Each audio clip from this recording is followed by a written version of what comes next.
Fanajjainahu minal gham, kami selamatkan Yunus alaihissalam dari gham, perut ikan. Wa kadzalika nunjil mu'minin. Kalau ada orang-orang beriman setelahnya mengalami situasi yang serupa, bahkan masuk ke perut ikan pun dia berpikir, saya selamatkan ke tahun. Atau bukan perut ikan, perut rentenir, kredit yang belum lunas, riba yang belum tuntas, lilitan utang. Jika kita ingin mendapatkan kemudahan dalam hidup, kenyamanan, kenikmatan, maka kunci yang pertama kata Allah, fokus baik-baik, perhatikan, ikutilah, temani, dempetin. Oleh kita sandingkan kehidupan kita itu dengan golongan-golongan yang paling utama. Wa hasuna ulaika rafiqa. Dan mereka itu sebaik-baiknya model kehidupan yang harus kita ikuti sampai dempet ikuti dengan dekat sekali pola kehidupan mereka. Siapa mereka ini? Mereka itu adalah orang-orang yang selalu taat kepada Allah dan Rasul. Makanya ayatnya dibuka dengan kalimat Quran surah keempat ayat 69. Wa may yuti'illaha war rasul. Siapa yang mau menaati Allah dan Rasul? Taati. Ikuti. Nah, model kehidupan yang taat kepada Allah itu disebutkan oleh Al-Quran ada 4 golongan utama. 1, para nabi. Semua nabi.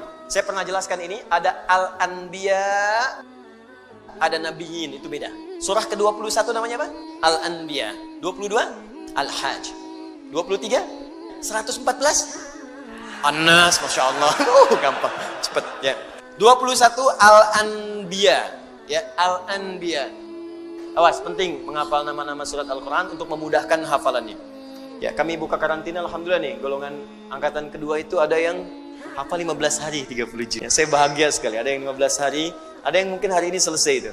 Hari ini selesai insya Allah. Ada yang 18 hari, ada targetnya 30 hari, ada 15 hari sudah selesai. Ya, jadi cintai, kenali ayat-ayatnya.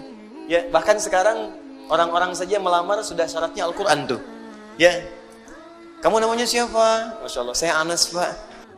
Baca surat An-Nas, baca bagus. Ada siapa yang kedua? Saya Torik Pak. Baca surat At-Torik, baca. Ada yang ketiga siapa? Udah pucat wajahnya.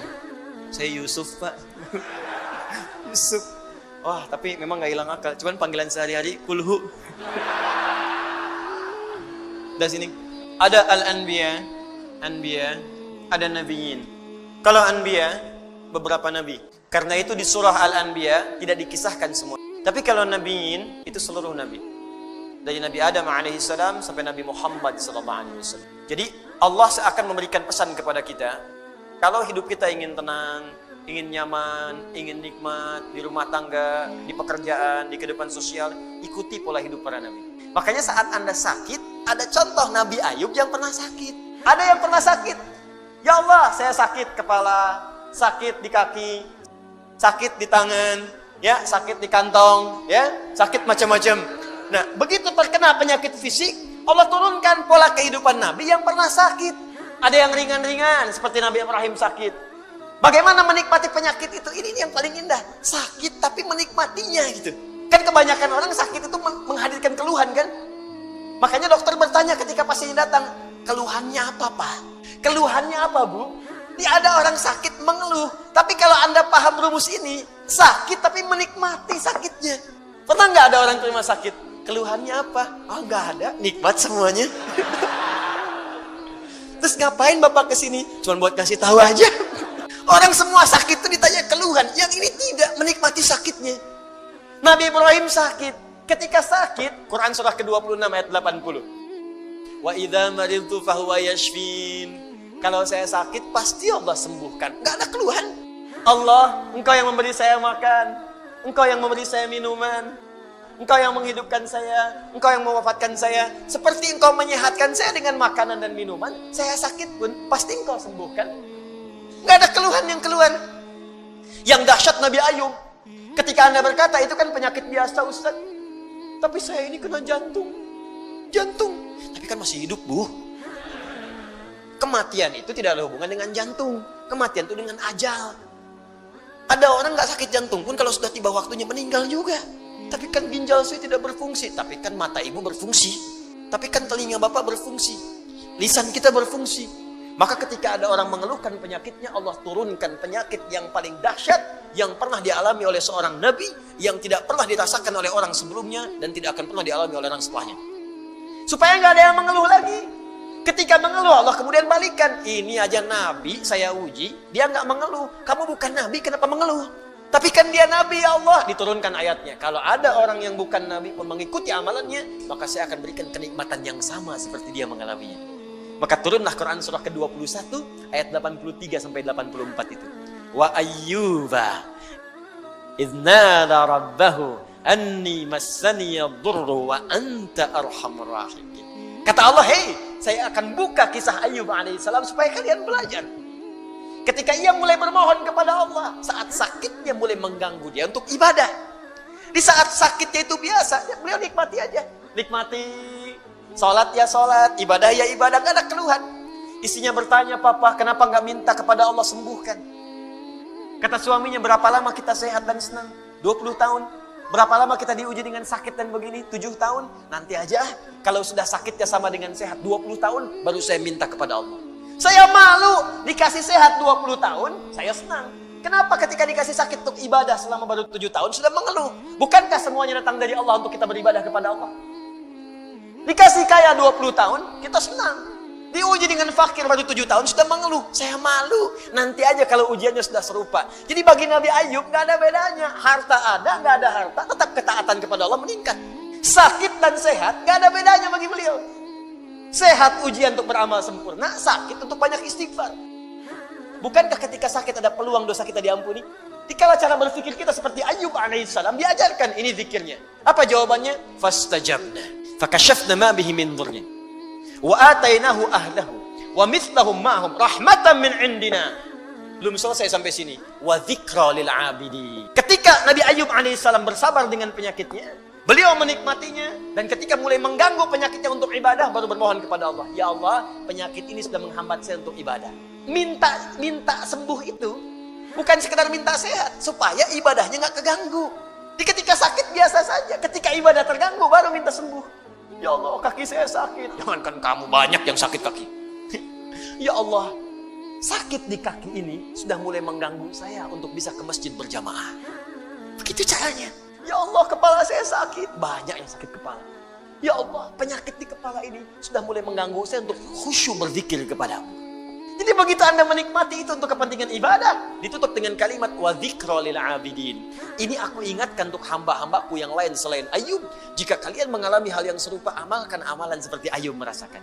Nabi, Anda berdagang, Anda bisnis, Anda bekerja, Anda berdakwah, Anda mengajar. Apa Anda kira akan mudah menyampaikan semua itu? Belum tentu. Kadang-kadang ada saingan. Anda yang ikut tender, mereka yang menang, padahal nggak ikutan sama sekali. Ada yang kemudian berusaha menyingkirkan, menyungkurkan.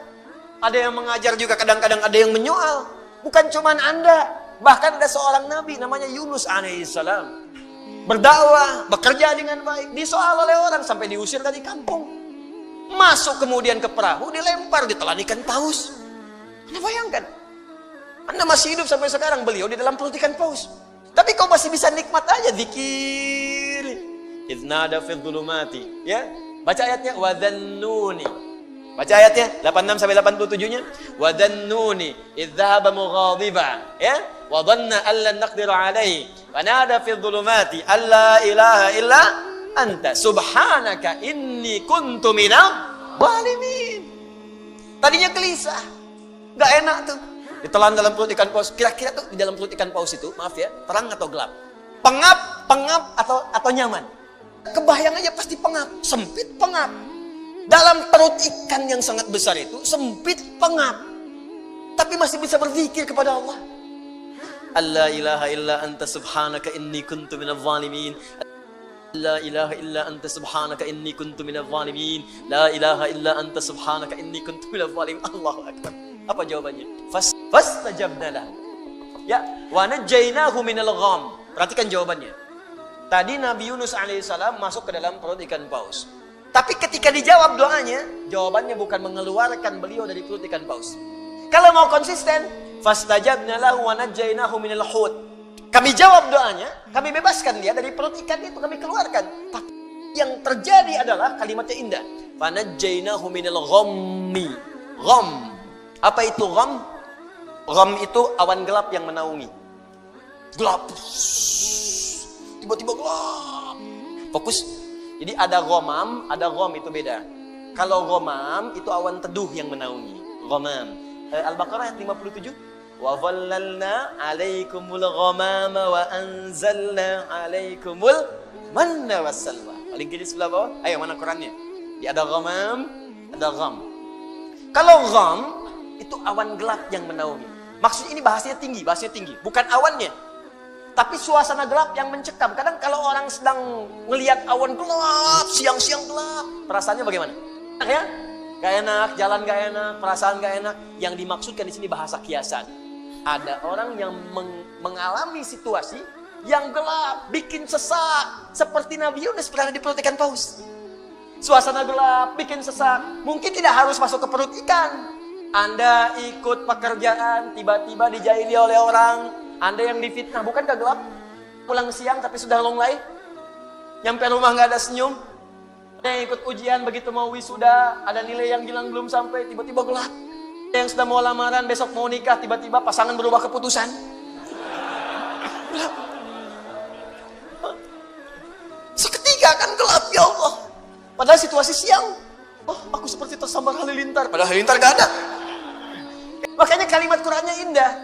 Allah tidak mengatakan perut ikan pausnya. Allah ingin mengatakan, akan ada orang-orang hambaku, mungkin selain Yunus, yang mengalami situasi serupa dengan Yunus. Pekat, gelap, capek, lemah, ya Allah. Walaupun tidak harus masuk ke perut ikan. Karena pekerjaan, karena di rumah tangga, karena di kampus, karena di kehidupan. Tapi Anda amalkan seperti Yunus, dalam suasana di perut ikan pun masih nikmat. La ilaha illa anta subhanaka inni kuntu minadh dhalimin. Perhatikan, begitu Anda mengamalkan zikir yang sama dan menikmatinya, wa kadzalika nunjilmu fanajjainahu minal gham, kami selamatkan Yunus alaihissalam dari gham, perut ikan. Wa kadzalika nunjil mu'minin. Kalau ada orang-orang beriman setelahnya mengalami situasi yang serupa, bahkan masuk ke perut ikan pun dia berpikir, saya selamatkan kata Allah. Atau bukan perut ikan, perut rentenir, kredit yang belum lunas, riba yang belum tuntas, lilitan utang, ya, kehidupan rumah tangga, masalah sosial, minta la ilaha illa anta subhanaka inni kuntu minadh. Uang belanja belum kunjung datang, la ilaha illa anta subhanaka inni kuntu minadh dhalimin. Tuh